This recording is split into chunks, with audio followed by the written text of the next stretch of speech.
Welcome back to the Flex Diet Podcast. I'm your host, Dr. Mike T. Nelson. On this podcast, we talk about all things to increase performance, add muscle, and improve body composition. Do all of it in a flexible framework without destroying your health. Today on the podcast, I am back from the International Society of Sports Nutrition meeting, which was amazing. So if you have the chance to go there next year in June, I would highly recommend it. We'll be having some guests that I got to see there once again. They'll be coming up probably in the next couple months here, so stay tuned for that. Today we've got Michael Warner, and we're talking all about the role of blood work. This can be for both health and performance. Everything from competitive athletes, even bodybuilders who are maybe using exogenous hormones or other compounds, to just what are some really good markers you should pay attention to for health and performance. So Michael Warner is a coach over at Marek Health, and he also runs his own business at Set the Standard. And really enjoyed this conversation. We got into the weeds over different components and talked a little bit about how training and nutrition can impact this.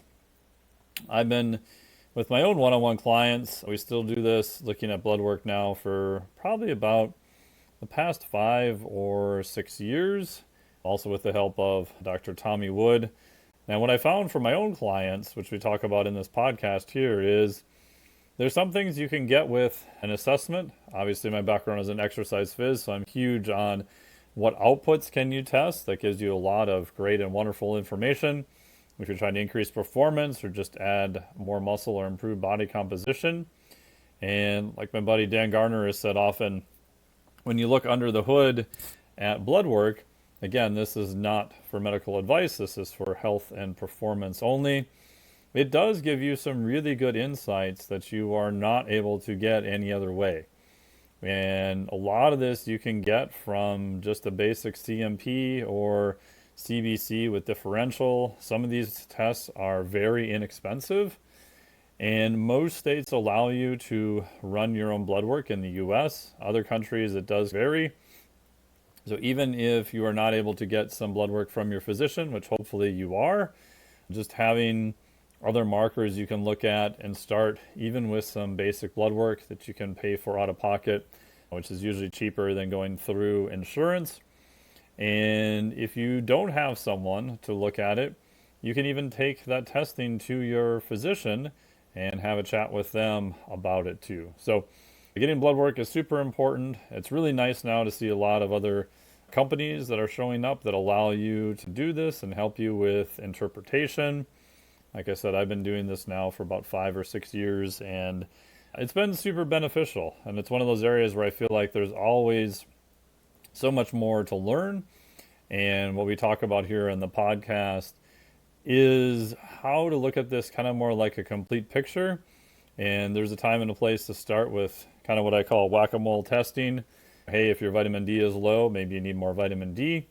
But what's the next level? Like, what does that tell us? So, for example, in the past, when I looked at vitamin D, I would just think, hey, maybe you need a vitamin D supplementation. Now, the next level down, I'm going to ask them about how often are you outside? How often are you exposed to the sun? I think a vitamin D test gives some idea of lifestyle also. So we wanted to focus this podcast on what are some good tests you should probably consider, or at least ask your physician about, or find another service that does testing. How can that be useful? And then especially if you are using exogenous compounds, how can this change it? So you have an idea of the risk reward that you're paying. And a lot of times you are not able to tell the complete risk that you are taking on without doing blood work. So I think you'll really enjoy this podcast with Michael Warner. And as always, our sponsors here today, we've got electrolytes from Element. I was at the ISSN conference recently, and this is anecdotal, but I've repeated this experiment a few times. The first 2 days I did really good about having a lot of fluid, having a lot of electrolytes, and even though it was crazy busy, may have went out and had a few adult style beverages that night, I felt pretty good. My HRV and everything was also pretty good. The last day, in all honesty, I didn't do a good job with hydration. Maybe again, it was accumulation of fatigue since it was the last day of the conference. But my HRV definitely dropped a fair amount on the last day. So I found that having more fluid, having more electrolytes really does seem to make a big difference. And one thing I've played with clients is if your stress levels are higher, you probably need more. And if you're eating real food, you probably need more sodium. So check out our friends over at Element. We'll have a link down below for them. Also, if you're looking for a boost, but you don't want to use anything that has caffeine, might be later in the day, check out my friends over at Tecton. They make an exogenous ketone drink. I had one of them this morning since I'm back home, and it's got a lot of sleep last night, but still dragging a little bit today. So it can definitely help with that. They do have very cool stuff coming out that I can't tell you about yet, but it'll be out probably this September or so. So stay tuned. We'll have a lot more from them. You can use the code below, Dr. Mike, to save yourself 15 or 20%. I am an ambassador for them and do help them with some work there. So without further ado, enjoy this podcast with Michael Warner. And if you want a lot more information from me, be sure to hop on to the newsletter, which is completely free. Send you fun stuff to your email box. Try to make it very entertaining and also informative. Right now, probably 90% of my content goes out to the newsletter. You can join for free. We'll send you a cool gift. So hop onto the newsletter and enjoy this podcast with Michael Warner. How are you today? Doing awesome. Thank you. How are you? Yeah, we're just saying you're enjoying the Vegas life out there. Yeah, definitely. Vegas is great. It's warm. The weather is perfect right now, so it's really not too hot. It's right before it gets like unbearable, I'd say. And how hot does it get there in the summer? It's over 100. I don't, maybe like 110. You stop counting once it's over 100. Yeah, exactly. It all like in feels Minnesota, the it's same. below zero. Like we just don't fucking count anymore. Yeah, that is brutal. I'm not a cold person, so I could deal with the heat, not the cold. The inverse. Although I feel like I've gotten a little bit more adaptable as I get older, but yeah, when I live here in the winter, most of the time it's not bad. But you get days where it's below zero for days on end. You're like, okay, this is pretty stupid. But then I go somewhere else, like Costa Rica or places where it's hot and humid, and I'm like, ugh, I'm gonna die. Yeah, that's brutal. Fortunately, it's not humid over here. Yeah, it's a So dry heat. Just stick your head it's in the oven and you'll be okay. exactly. Yeah, it's bearable. The humidity is, I can't really do that either. So Yeah. The topic today we're talking about is looking at more or less like it's like physique athletes and blood work. And it seems like back in the day, I don't know, I feel like I'm old now, but like 10 years ago, I knew a couple of people that would look at blood work and some of the top, at least IFBB guys at the time. But they were weird outliers. They were like, yeah, no one else really did that. And I remember talking to, let's say, a retired professional guy, because I don't know if he wants me to say his name. And his opinion was he was one of the rare people who did a lot of blood work throughout his career, and he seems to have gotten out pretty much unscathed, and he was competing at the Olympia level for many years. But he was like telling me some stories of the things he would see once some of his buddies he tried to get in to do blood work, and like just some of the values and stuff he said were just astronomically horrible. But then he said on the other end of the spectrum, he'd have people that he knew how much shit they were doing, and he was shocked that some of their numbers weren't really all that bad. And that's always stuck with me. And I've seen that just in my own practice a little bit, looking at different blood work from different people. It's so hard to predict. Like you would look at someone, you look at their history, you'd see some of the compounds they're using, and you're like, oh my God, this guy or gal, this is going to be a fucking train wreck. This is going to be a disaster. And you look at it and you're like, oh, that's not too bad. And I remember one poor bastard just started doing legit like a TRT dose. His HDL like plummeted. And I'm like, what the? And you realize that the amount, I think, of variability from one person to the next is massive. And if you're not looking at least at some blood work, I don't think you have any idea. I think the idea of the background that I'm living generally healthy. I'm not using too many things or other things. My blood work's got to be good. Like that is definitely not true. And so I don't think you really know until you actually look at what's going on. Yeah, absolutely. I will say that historically, people haven't really gotten lab work done. Now, these days, I think it's sexy to get the lab work done. Yeah, It's it's almost fun. like swung to the other end of the spectrum. It's like, bro, if you're not doing, if you can't show me your lab work, like, what are you doing, man? Yeah, exactly. It's like the thing to talk about now. And I think it's probably swung so far onto the other side that if you're a coach and you're not testing the labs, I would imagine you might even feel some sort of like imposter syndrome or like, Oh, for sure. like I Oh, should yeah. be doing this too. Because I know people weren't checking. I haven't been in the bodybuilding game for that long, but when I first started, I wasn't required to do lab work. I wasn't doing lab work on my own either.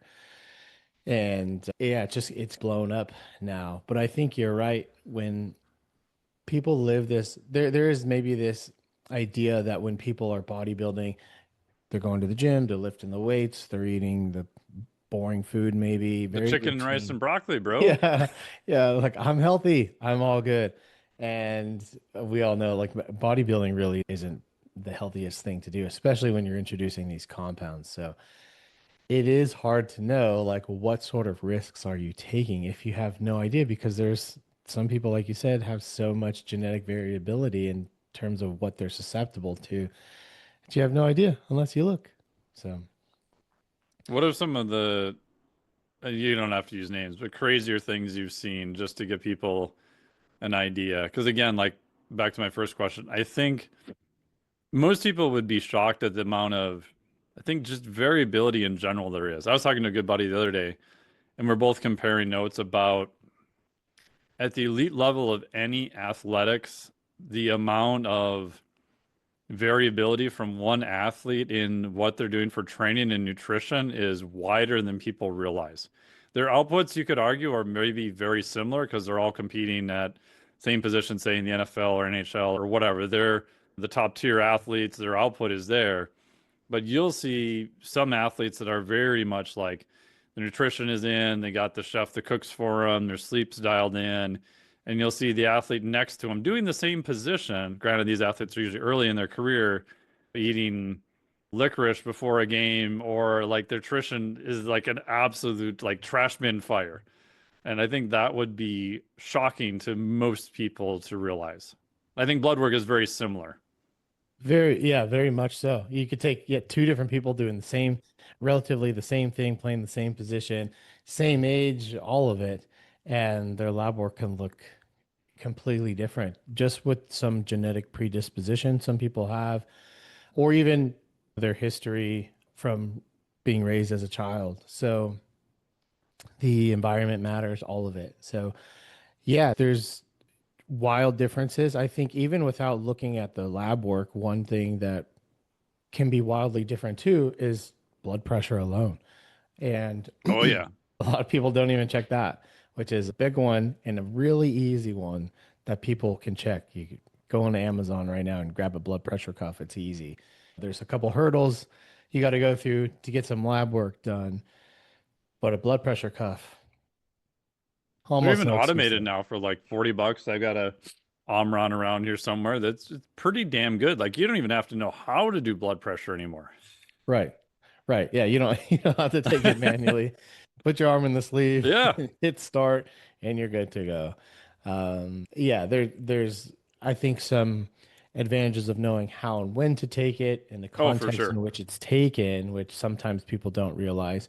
But yeah, even blood pressure is a big one too, because again, you can have two people doing the same thing. One person has really high blood pressure, the other doesn't, and that's obviously indicative of maybe something else that's going on that needs to be looked at. So, but back to the blood work, it's so important just to check. It's like a report card on kind of what's going on under the hood. It's like you guys are driving a car and it's like, hey, I'm going to go on this like long trip or this performance race, but I'm just going to check to see if I have wiper fluid or like check the air pressure in the tires without looking under the hood. It's like doesn't really make sense. So you have to check it. Yeah, most people just drive the car until the oil light shows up. And by that point, if you're out in the middle of nowhere, you're screwed. Exactly. There's not too, I think that's the shift now that's been Yes. made. It's a lot more proactive, right? That's why it's sexy. Like, oh, let's check this proactively.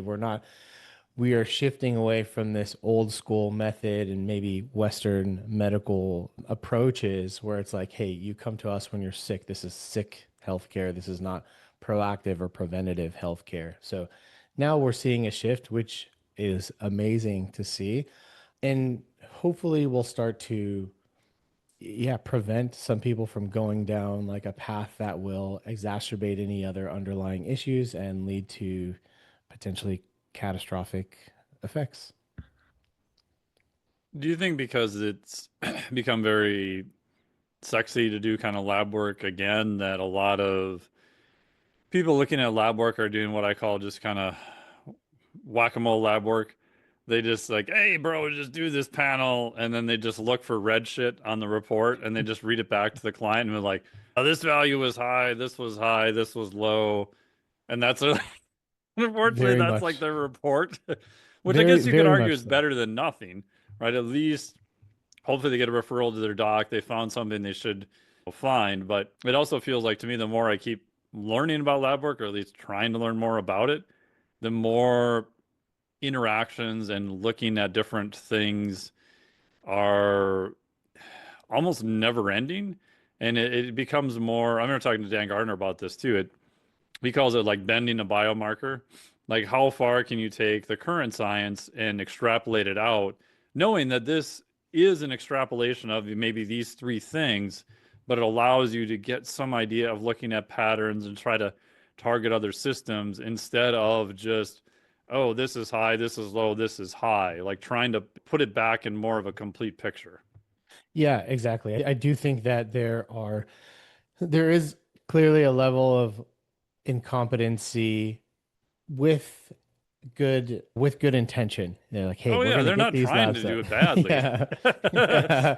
Like we have all the great intentions on getting these labs done, but you don't know what you don't know. It's that whole Yeah. Dunning-Kruger effect. So there unfortunately isn't always a lot of context there when it comes to the labs that you're seeing. And, or maybe there's just not enough markers in general to paint this picture. It's like you're not really able to connect the dots here, or you just don't have enough data points in general to understand what's been going on. And if somebody is quite dehydrated when they get their labs drawn, you're going to see some markers that are like really elevated, and maybe that'll draw concern. And I've seen it to the point of somebody's dehydrated, their labs come back, a lot of values in their CBC or complete blood count are really high. Oh shit, I need to go donate. Then they go donate. And some people on those occasions are either anemic to begin with or just, Oops, we didn't look at yeah, your uh-oh. iron. Yeah. Sorry, So bro. exactly. So there's just the context is not all there. And it's just important to make sure that you're going to somebody who can at least paint a broader picture and understand, like, hey, this is related. These markers are related. This is why this could be up or down. And so, yeah, bending those like biomarkers to understand what is influencing what.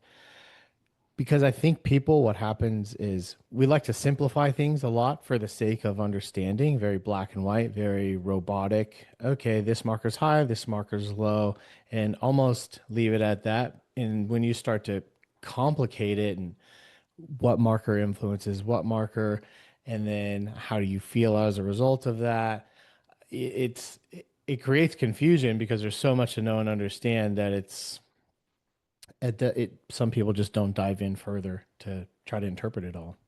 Yeah. And what are some things people should do before they even get lab work? Because I've lost track of how many things I've seen with creatinine levels, BUN, hydration, and you ask them, you're like, hey, what'd you do for hydration? Like, oh, what are you talking about? I just didn't drink any water when I went to bed, or they said I can't eat anything. And I'm like, bro, did you like train the day before? Like, oh, bro, I trashed my legs the day before I Mhm. went in. And they're like, well, Exactly. didn't anyone tell you like maybe you shouldn't train heavy the day before because that can alter some markers? Or like, no. Like, talk a little bit about that and like what are some things people should do before they even have lab work to try to make it more representative of what's going on? Yeah, exactly. Great question. So you talked about the training. This is probably in no particular order, but if you are training, strength training the day before a lab, or you even do some crazy cardio, whatever, you can see elevations in your liver enzymes, specifically your aspartate aminotransferase and alanine aminotransferase, the AST and ALT, whereas the AST is more specific to skeletal tissue. So you can see some elevations there, but you can see they'll both be there. Just take a couple days off of training. Now, for a bodybuilder or somebody who's like really active all the time, really to get the best sort of idea at a baseline, you would want to take almost up to like 7 days off, sometimes even Hmm. more, which Wow. is crazy. And like, who's Good going to luck take, with that, bro. yeah, who's going to take a week off of training? So again, the context matters. If you know that those markers are going to be elevated, if you know that AST is going to be more present in skeletal tissue, if that ends up a little bit higher on the labs, then you can understand, all right, this may be related to training. Now, of course, there's other liver markers, like another one called gamma glutamyl transferase or GGT. Now, you would want to ideally get that too to see if there's actually some sort of liver stress going on. So it's not just training, but it's also, we mentioned hydration. That's a large one as well too. If you go into the lab and you are completely dehydrated, which happens all the time, I tell people, hey, make sure you're fasted, but you're well hydrated.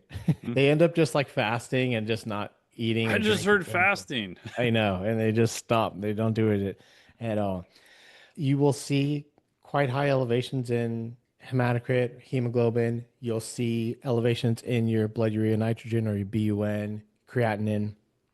You'll see elevations in your blood glucose, which is also going to come as a result of like what's called the dawn phenomenon. So obviously, throughout the night, you're not eating.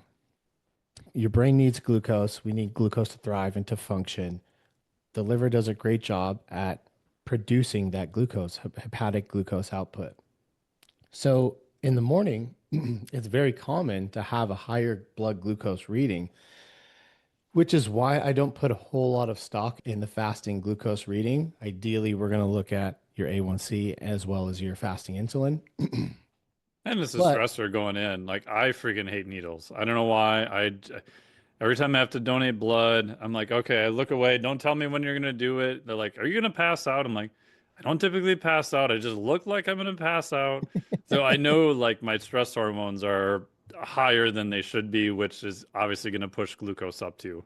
exactly. Yeah, if you are stressed out, you're certainly going to drive that cortisol, which is going to drive that glucose. So there are many things that can be influenced and give like a false positive if you're just simply dehydrated or if you're just simply like stressed out when you go to get the labs drawn in the morning. And that can be both perceived stress, right? Being stressed from seeing a needle, being stressed from rushing because you got to get the labs drawn when you got to go to work or pick up the kids or whatever.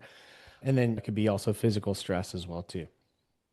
So training, being dehydrated, taking your medications, that can also influence it as well too. Whether it's taking, if you're on thyroid medication, or are you taking your thyroid medication in the morning? Or are you not? Typically, we can understand what's going on there, but the timing matters of a lot of this stuff.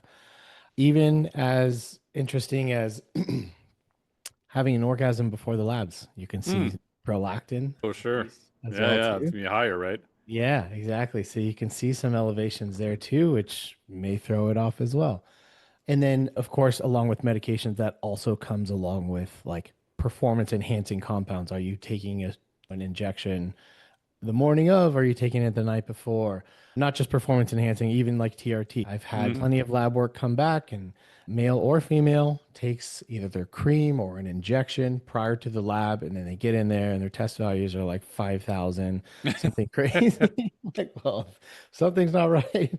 So, point is, like, you probably, if you aren't aware of all these things, you might just have to speak with somebody who is aware. That way you can understand what's going on. Fortunately, if you do meet with somebody who is aware, at least by the time the labs come back, you could start to like filter out and understand, hey, what are the contexts? When did you get the labs? Were you hydrated? Did you take your drug? All this stuff. So that way you can narrow down, all right, like I need to paint this full picture here. And if that understanding isn't there, that's where you can create a lot of misconceptions. And then because you see a lot of false positives or negatives and see what's going on there. So, Do you use a urine sample also to try to look at hydration, like specific gravity? So one thing I've started doing lately is tell them that, okay, when you go in, be fasted, not training, blah, blah, blah, the other stuff. And then I specifically tell them you will have to give a urine sample. So make sure you're hydrated. Otherwise, you're going to have to sit there until you are ready to give said urine sample. And it's surprising how much more hydrated most of those people are just because they know, oh crap, I can't leave until I give the, oh shit, okay, got it, okay. exactly. Yeah, that's usually one of the main ones that's people tend to remember that. I'm like, hey, you're gonna have to give a urine sample, so make sure you drink plenty of water. Because the fasting thing, they just hear fasting, like you said, and they just don't Yep. drink any water. But yeah, we usually do check a urinalysis just to see specific gravity or anything else, and which can then lead you to understanding whether like they're the type of diet that they're on, right? If somebody is just low carb, do they have ketones in the urine, things like that. So all of this incredibly important for insight into what else may be going on. What is a good, if you don't have any issues, you're following up on via your doc, you're just looking at these. Obviously, we're just talking about health and performance metrics here. We're not talking about pathologies or medical advice or anything like that. How often would you recommend someone get blood work? Is like once a year good enough? I've heard quarterly, I've heard twice a year. And then it gets into people are competing. I've heard some people want to do it like in the worst possible case. Like I've had some athletes do it, especially for bodybuilding, like right before a show, after a show. Like, what are your general thoughts on that? Yeah, great question. I think it heavily depends on the phase of life that you're in and whether or not you have some sort of athletic or performance endeavor or lifestyle change overall. So, if somebody, let's just say status quo, not doing any sort of intense athletic or performance endeavor, pretty standard across the entire year, if you can project that, I'd say once every 6 months is probably adequate. Now, for an athlete, or let's just say bodybuilder specifically, let's say the bodybuilder is not enhanced at all. You still want to make sure things are in a good spot. I would say it's probably best to get them done at the beginning of this endeavor and going down into a diet and understanding, hey, how insulin resistant or sensitive am I? What's my blood pressure? All this stuff. Do I have any genetic predisposition to have anything going on? So before starting a prep, I think it's interesting to see it during the middle as well too, when things are potentially like at their worst. That probably rings true more so for people who are enhanced. And then afterwards as well. I think it's great to do after. So I'd say probably quarterly is probably a good idea for somebody who is not even just an enhanced athlete, just an athlete who does these performance and has these performance endeavors. Somebody's going to run like a triathlon, a marathon, or something Yeah, like you've that. got some big event you're training because we know your stressors are going to peak and then hopefully drop after that. Exactly. And then, yeah, for the enhanced, definitely before starting this kind of push and bringing all these drugs into your system, I like to see it at the peak. What is it at its potential worst? And you can look at it maybe two sides. One side, what potentially needs to be addressed. We know there's things that are going to be off for sure. And it's not just necessarily like risk management, but then if you look at the flip side, is there potential some room to increase or to go higher or to like get more out of your performance by utilizing different things? Then I definitely like to see it after as well too. So what do we need to address right after this show or the event date and then get it again a couple weeks later to see how are you managing those sort of stressors and what's going on. Unrelated to a performance event, I would say if you are a casual anabolic or performance enhancing drug user, you should still use it in that sort of time frame, regardless of the particular event that you're doing. You want to see what these drugs are doing to your body, if anything needs to be managed, and what it looks like after using them.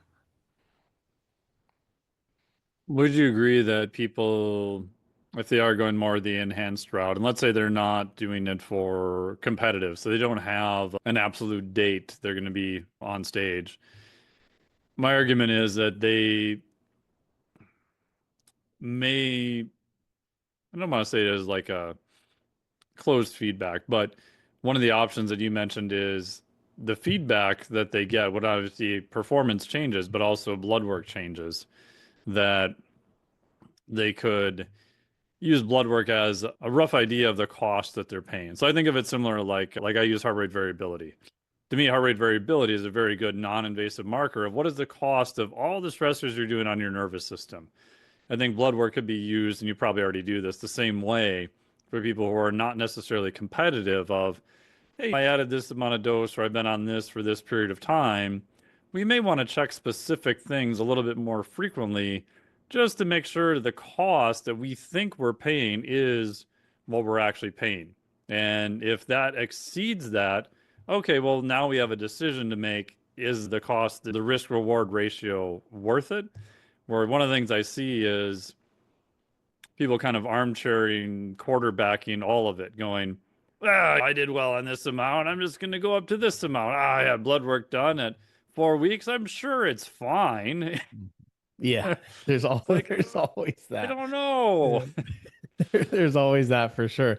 If somebody is, depending on where their baseline knowledge is at, right? If they're not as aware with all the context that we described earlier and even the things that you should do before getting the labs drawn, if you're not aware of any of this and they're the ones sitting at like quarterbacking this entire journey and they're like, oh yeah, I feel pretty good on this dose or this drug.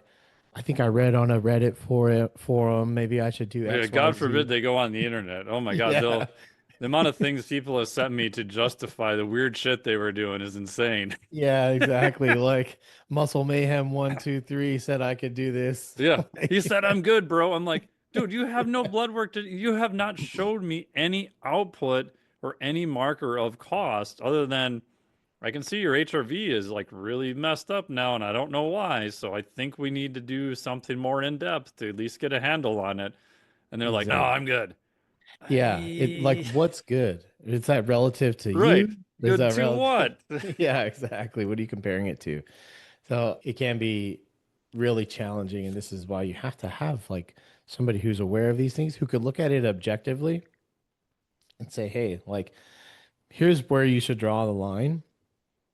I think anybody knows that when you're using any type of enhancement, there's going to be some risk involved.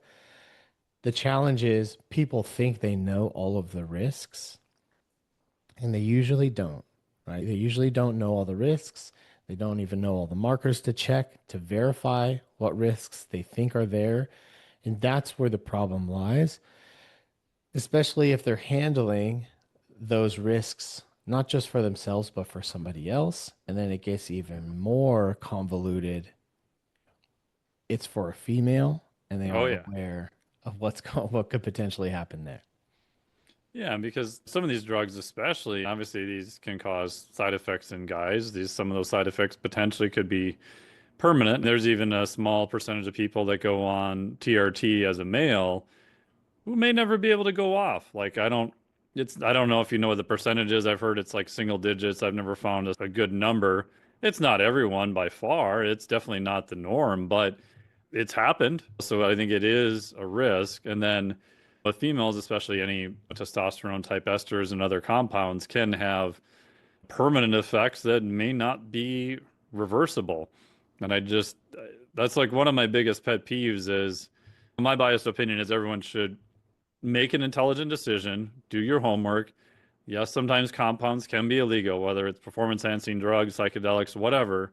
I think people should have the right to decide what it is they want to do as long as they're educated and they have someone they're working with who's a professional in that area who understands the things that they don't understand, who knows what to look for and can explain, here's the pros, here's the cons of what you're going to do, and then it's up to you to decide. Like, and I think that's an individual decision. Like for me personally, I don't, you haven't used any peptides, haven't used any HRT, and not saying I never will.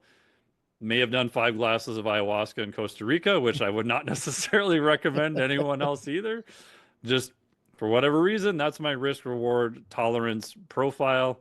Everybody's going to have their own. Just for God's sakes, just be educated about what the pros and cons are. Because I see a few people who just assume that this is all going to have pros and no cons. And it's like, physiology just doesn't work that way. There's no free lunch. There is pros and there are cons, and those could be radically different for individuals too. Very much so. Yeah, I don't have a number in terms of the percent of guys who now just have to commit to TRT.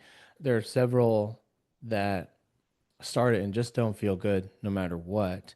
Yeah, They there's think, that too, who want to yeah, go off, which yeah, isn't talked about a whole lot. I think it was one of the stats I saw, the guys who went on TRT for 2 years, like 40% of them, I think, wanted to go back off again because they hmm probably realized it didn't completely absolve them of all their lifestyle issues. right. It's not a panacea. It's Yeah. not this silver bullet. I think there's definitely variability between that, right? So Oh if you're yeah. going to your primary care doc, right? I was talking to a client yesterday, goes to his primary care doctor. Their sort of protocol is immediately once they're on testosterone, they are put on an aromatase Mm. inhibitor, and then they're also telling them to inject once weekly. And then when they go back for their lab work, like if their testosterone doesn't fall somewhere between like 300 and 600 or 500, then if it's not in there and it's higher, then they're way too high, and then they have to cut their dose in half. So Oh there's wow. definitely like there's an approach between that for the guys who are like, I want to come off. It a percentage of those guys may just not have the appropriate guidance while being Oh, on it, 100%. right? 100%. So that has to be considered too. But there are a percentage of people who do have the most appropriate guidance, I would say, and still just don't feel great. Sometimes that's even for their own like personal reasons, like, yeah, I'm just tired of being dependent on something. I don't want to have to do it, or I want to see if I can come off. And some of them try, and some of them are successful, and some of them aren't. Yeah, I've seen, again, won't name any names, a professional bodybuilder was on seemingly everything under the sun and several years competed at a pretty high level, miraculously was able to get off of everything, have a family, have kids. I've seen other people go on a dose, like I said, of TRT, not able to go off. Like to me, like those ends of the spectrum, like just boggles the mind of how much variability we just don't understand, I think, in humans at this point. Yeah, absolutely. I think especially in terms of fertility. So I think Yeah, if fertility any, especially, which is definitely outside my wheelhouse. yeah, I think if anybody is going to go down this road of performance enhancing, a few things they should probably keep in mind. One, to know that TRT is not birth control. Yeah. Uh, I it's not going to stop you. If TRT was birth control, there'd be a lot more people on it, think they or there'd tried be a that. lot less Wasn't kids. Australia at one point like trying to pass it as a birth control for guys or something like that? That could be I'm a not completely made up sure. story. I'm not sure. That's crazy. Apologies It'd to be like, everyone in Australia. yeah, there'd be a lot less kids around if Yeah. TRT was birth control. But there are really cool clinics out there. I don't know of all of them, but there's one called like Give Legacy where you Hmm. can literally just go to their website and get an at-home sperm test kit. So Oh you could wow. just see your baseline fertility to begin with, just see if there's really any issues. Because I think there's a lot of people and a lot of misconception that think that it's either the TRT or their drug use that Hmm. maybe influenced Sure. their fertility to begin with, which not going to say that may not be the case, but some people confuse that with their already pre-existing like low levels and they're just not they don't have as much volume or they don't, their motility is off, morphology is off, something. So there's kits out there where you can just do an at-home sperm test and see where you're at to begin with prior to even going on this Oh, journey. that's cool. Yeah.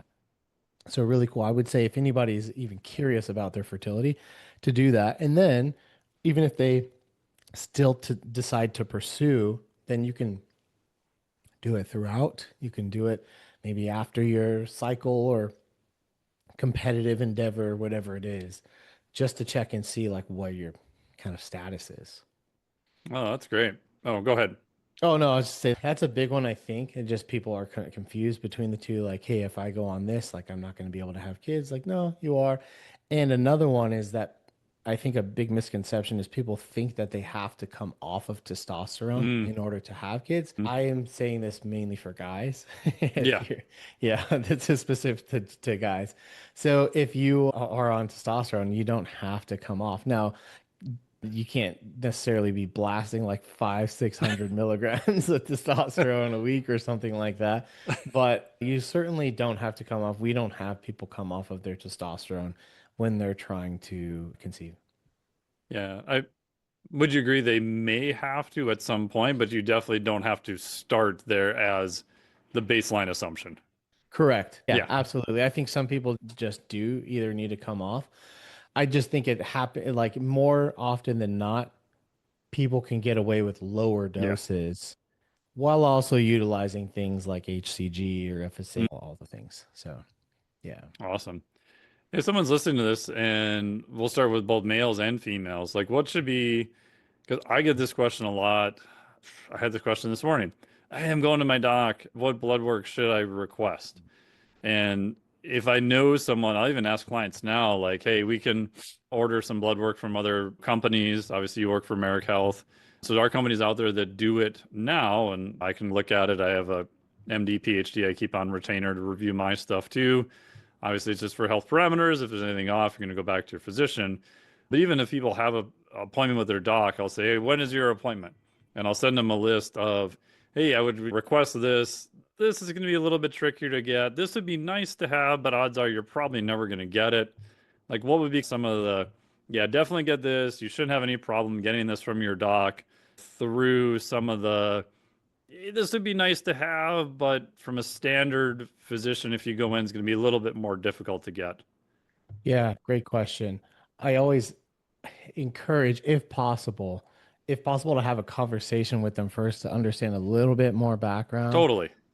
Right. If, for example, if somebody's taking thyroid medication, well, we probably want to see all your thyroid markers. Yep. I generally like to see them anyway. But yeah, just as a sort of a general list, obviously the complete blood count, comprehensive metabolic panel, so your CBC, your CMP.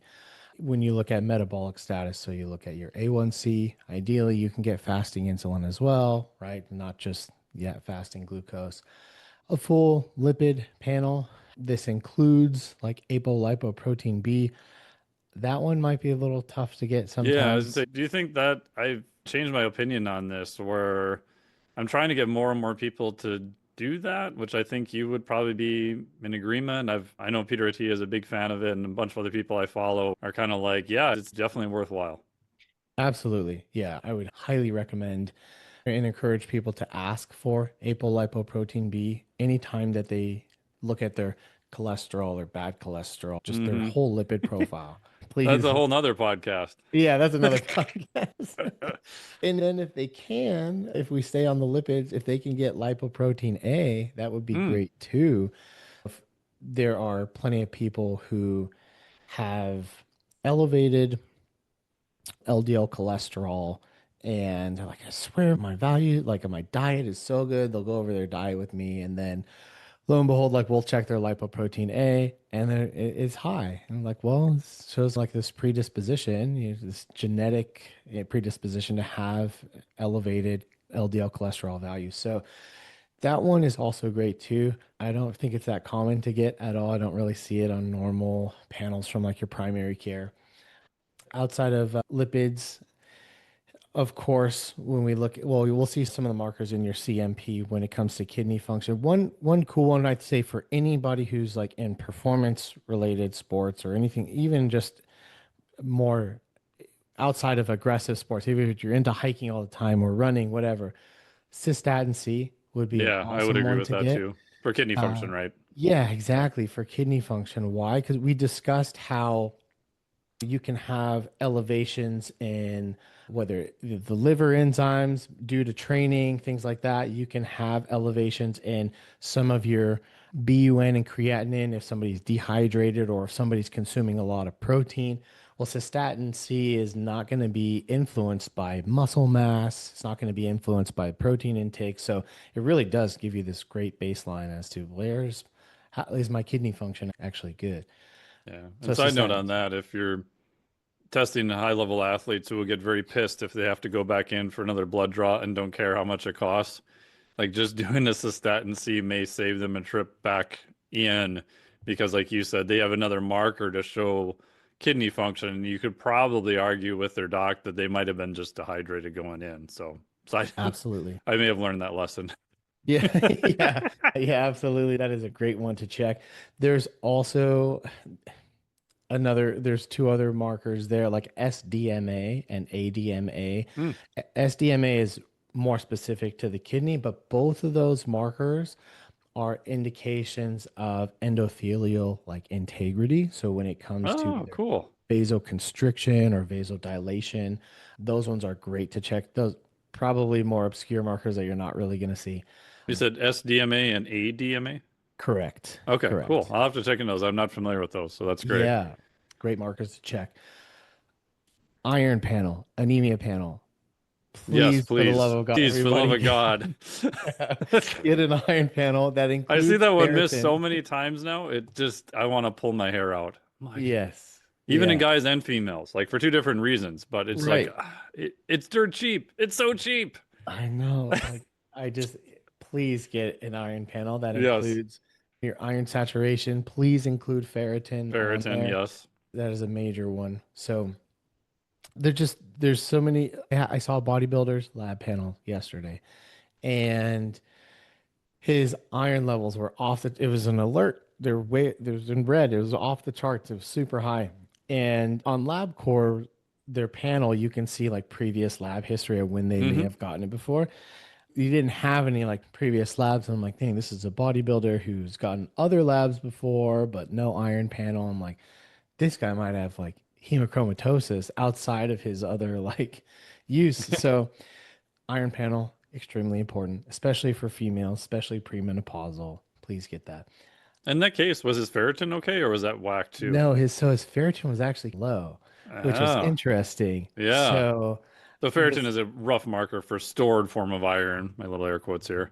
yes, exactly. Yeah, so that I thought that was interesting. So it wasn't my client, but I'm curious to see like more background. Did the guy Yeah. yeah, what did he donate recently or what's going on there? So very curious. Sex hormones. That's a pretty big one, almost an obvious one that we want to get.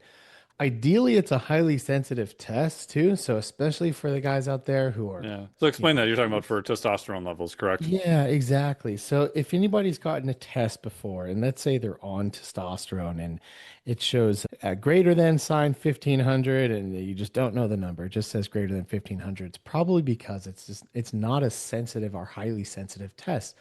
So there are specific tests out there like a LCMS test or ECLIA test that wouldn't necessarily either it's sensitive or it's not. And so it's going to give you an exact number of what the value is.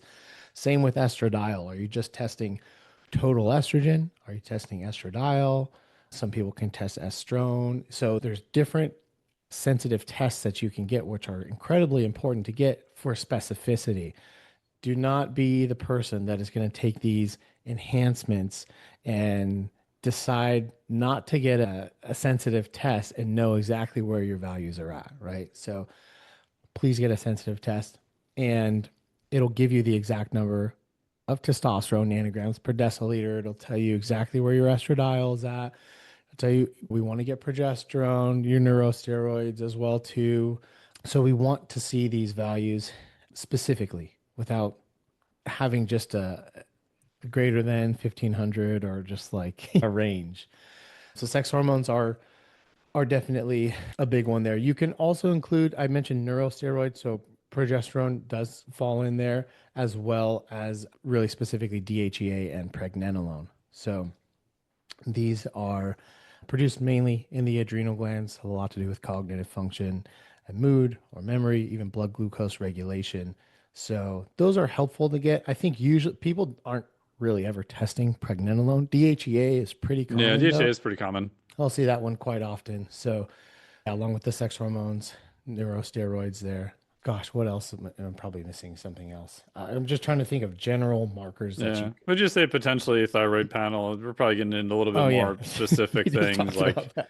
we Yeah, talked about that already, but most of the time people are like, "Oh, I can't seem to lose weight." I'm like, "Yeah, just check your thyroid because either way, if there's an issue, we want to know about it. If it's normal, then we know that wasn't it because unfortunately, it's usually women who are like, "My yeah. thyroid is all goofed up." And sometimes that Mhm. happens. That is a real thing. And you would want a Yes, thyroid panel with T4 and T3 and maybe in some extreme cases reverse T3.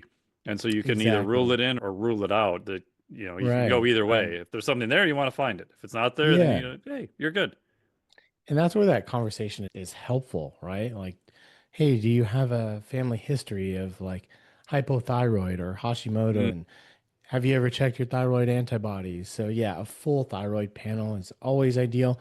I don't reverse T3 is great. I think it's right now it's like sexy to check. Hey, you should always check reverse yeah. Do you T3. think that's useful?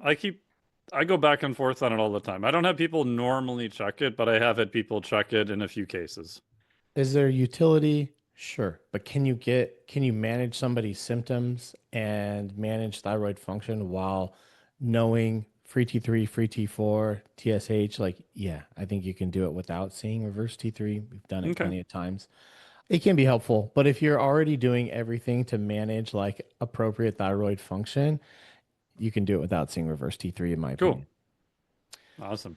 I think that another one that would be great, a little like a bonus, is a homocysteine. Um, Yes.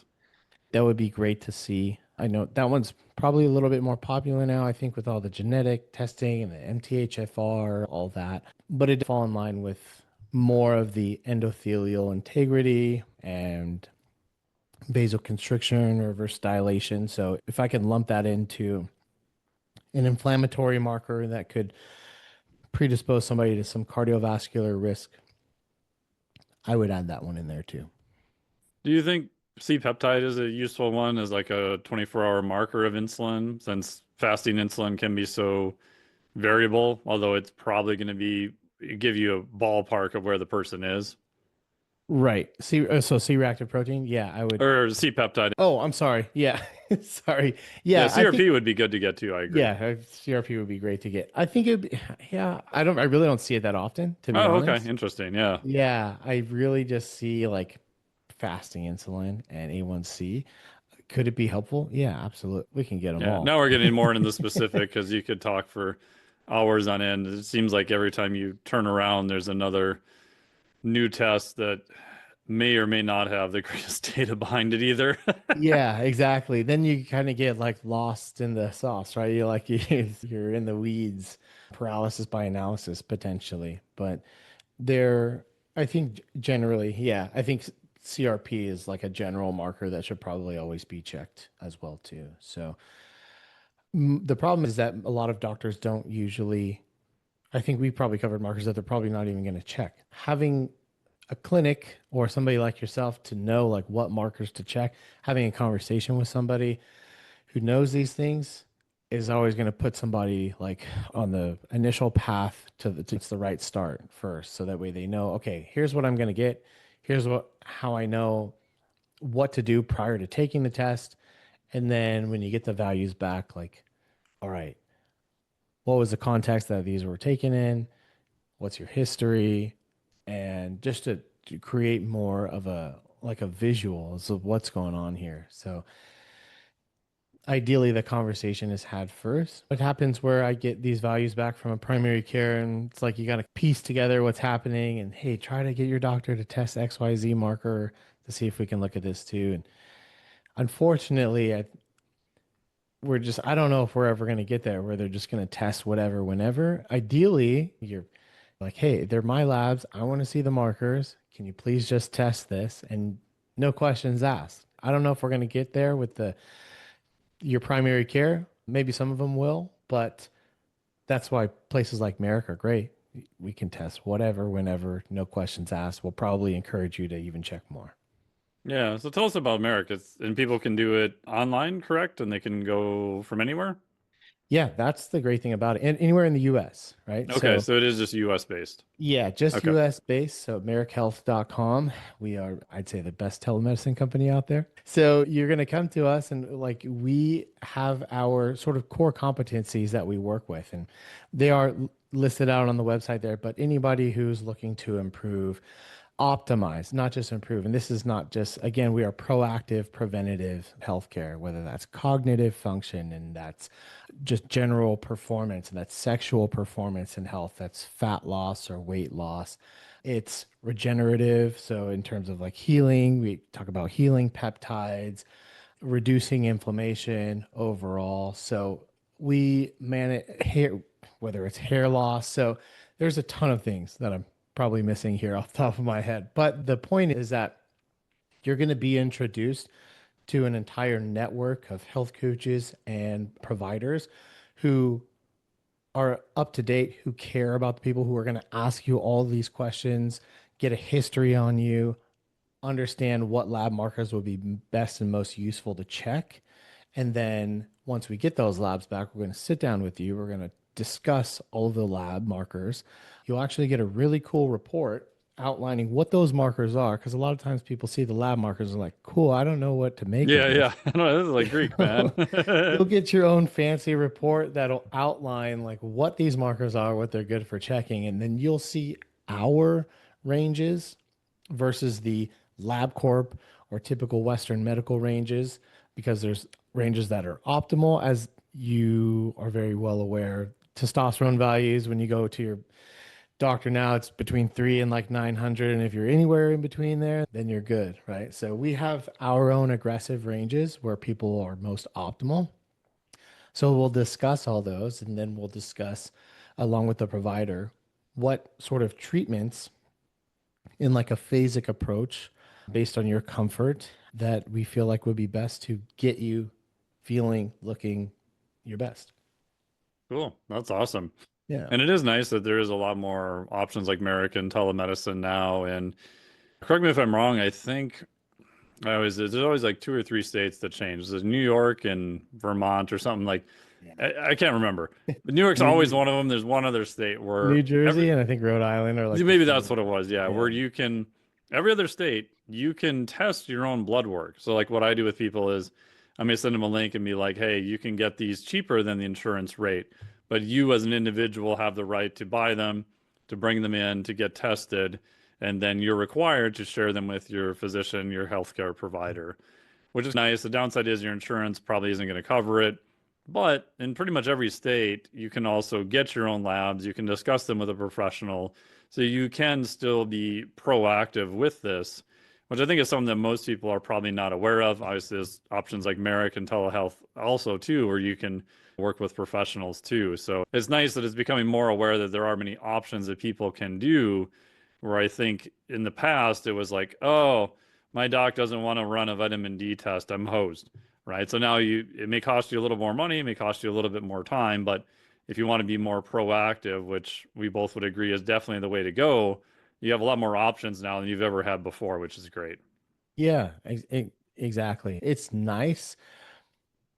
I feel like we're in the best time to be in right now when it comes to like looking at your health markers and having somebody who is like an advocate for your health other than yourself. And I think that's where like Merrick does, like Merrick, our providers, our health coaches fill that gap. Because as an individual who's out there, like you don't really know what to ask.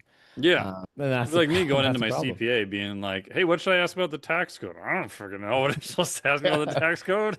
Yeah, exactly. Like I don't know. I have a tax person for that. I'm gonna trust Yeah, everything. yeah. That's why I pay him a bunch of money. Yeah, exactly. So, right, we could be that advocate for you and help you understand why. And that's, I think, the biggest thing when it comes to like understanding or coaching. It's like we're not just telling you, hey, this marker is good. Okay, see you later. It's here's where the markers could be. Here's what influenced the markers.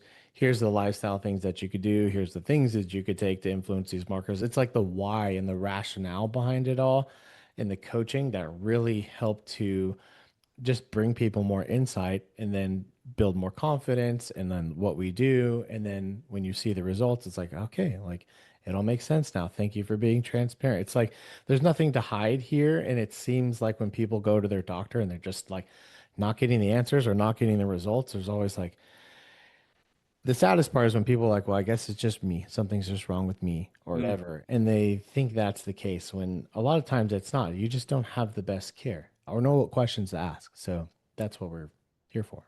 Yeah. And my last comment is a lot of these things are also very modified by lifestyle too, which I think doesn't get enough love because people get tired of hearing the basics all the time. And Right. I'm sure you've seen this a lot where like I can almost interview females a little bit more trickier, but definitely guys and be like, tell me about your sleep, tell me about your nutrition, tell me about your training, give me a resting heart rate or a VO2 max surrogate test. I can almost predict their testosterone levels now pretty damn accurately Mm. because we know like if they're stressed, their nutrition's a floating trash bin fire, they're sleeping 6 hours a night, drinking 4 cups of coffee. I can almost guarantee their testosterone is dog shit. Yeah, absolutely. And that's evidenced by the people who think that testosterone is going to be this panacea, right? And Right. they start on it and they're like, well, it's not doing shit for me. It's like, well, like, what's Bro, go everything to the else look gym. like? Like you Yeah. need to lift, you need to like you need to still do the You things. got to do the thing.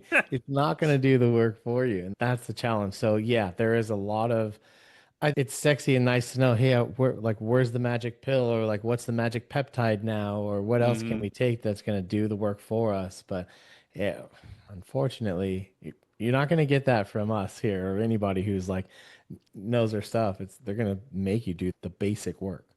Yeah. But on the flip side though, there have been cases of guys I've worked with, I'm sure you've worked with a ton of them too, who decide to do TRT, they've done lifestyle change, they've made some progress, it hasn't been quite enough. And in some cases, it's been very life changing. Like they feel better. When you feel better, your odds of making it to the gym are better. You start doing more habit changes. And I think a lot of that is also just psychological. Like someone who is proactive enough, who's going to spend the money to look at it, they're probably at that point in their life where they're going to be able to make other changes also and are at kind of that threshold where they're like, okay, now I'm at a point where this is a priority to my life. I am going to dedicate some time and have to spend some money on it too. So, which is also a positive.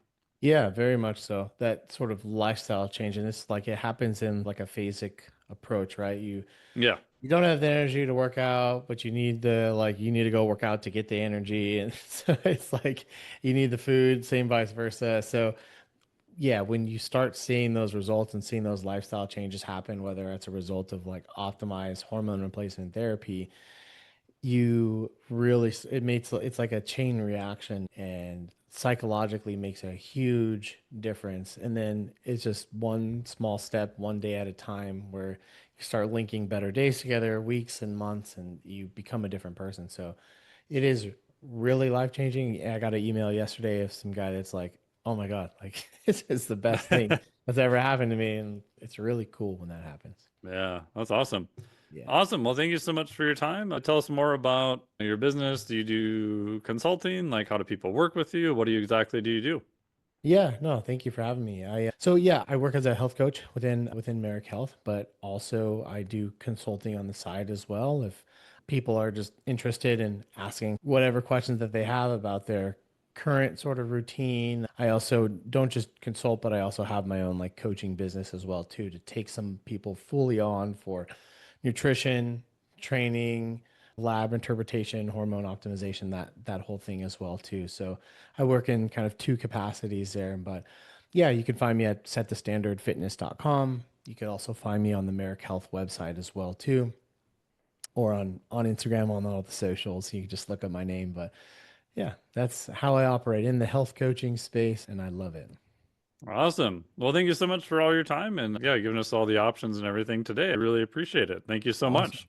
Yeah, thanks so much for having me. I had a great time. Thank you. Thank you so much for listening to the podcast. I really appreciate it. Big thanks to Michael Warner for coming on the podcast and sharing all of his wonderful knowledge with everyone. You can check out all of his stuff at his personal site, setthestandardfitness.com. We'll make sure to put a link to everything he's got going on below.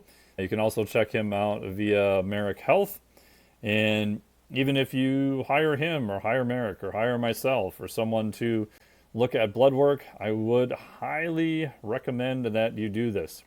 In a perfect world, everyone will be able to get blood work from their physician. If you can do that, all the better. But a lot of times that's not possible, maybe due to financial constraints or finding a good physician. I would still encourage you to do some blood work for health and performance. Obviously, if anything is out of range there, you want to have a good discussion with your physician. But at least then you would know. And you can bring your blood work to your physician, have a chat about what are your options there. Like I said in the intro, there are some things that you can really only see by blood work. Again, it does not have to be super fancy. There are a ton of advanced things you can look at through blood work and even GI testing that are very useful. But even if you are limited on cash, you can go a long ways with a basic hormone panel, CMP, CBC with differential. Just start there. Even if you're really strapped for cash, a CMP and a CBC with differential can tell you a lot. Is much better than doing what I call the ostrich method of just sticking your head in the sand and not looking at anything. So big thanks to Michael Warner for sharing all of his information here. As always, check out our friends over at Element for electrolytes, Tecton for tasty exogenous ketones. Each can has 10 grams of a ketone ester.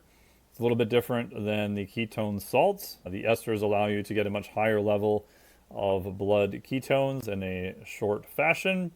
I use the code Dr. Mike, save some money there. I am an ambassador for them. I do advisement for them also. So full disclosure on that. Hop onto the newsletter if you want more information from myself. It's totally free. About 90% of my content goes out to the newsletter. And thank you, as always, for listening to this podcast. Really appreciate it. If you could do us a favor by hitting the like and subscribe and download and all that wonderful stuff. If you're watching this on YouTube, hit subscribe there. One thing I'm trying to do coming up this quarter is to grow the YouTube side of content distribution. So by hitting subscribe there, that goes a long way to help me out with that. If you have someone who would be interested in this, please forward it to them, share it online. As always, thank you so much for listening. We really appreciate it. Big thanks to Michael Warner for sharing all of his info. And we'll have many more really cool podcasts coming up here in the near future. Thank you so much. We'll talk to all of you again very soon. There's something wrong with this hearing aid. Yeah, what's wrong? And I can't hear with it. Oh, no wonder. It's too far away. This podcast is for informational purposes only. The podcast is not intended as a substitute for professional medical advice, diagnosis, or treatment. You should not use the information on the podcast for diagnosing or treating a health problem or disease or prescribing any medication or other treatment. Always seek the advice of your physician or other qualified health provider before taking any medication or nutritional supplement, and with any questions you may have regarding a medical condition. Never disregard professional medical advice or delay in seeking it because of something you have heard on this or any other podcast. Reliance on the podcast is solely at your own risk. Information provided on the podcast does not create a doctor-patient relationship between you and any of the health professionals affiliated with our podcast. Information and statements regarding dietary supplements are not intended to diagnose, treat, cure, or prevent any disease. Opinions of guests are their own, and this podcast does not endorse or accept responsibility for statements made by guests. This podcast does not make any representations or warranties about guest qualifications or credibility. Individuals on this podcast may have a direct or indirect financial interest in products or services referred to therein. If you think you have a medical problem, consult a licensed physician.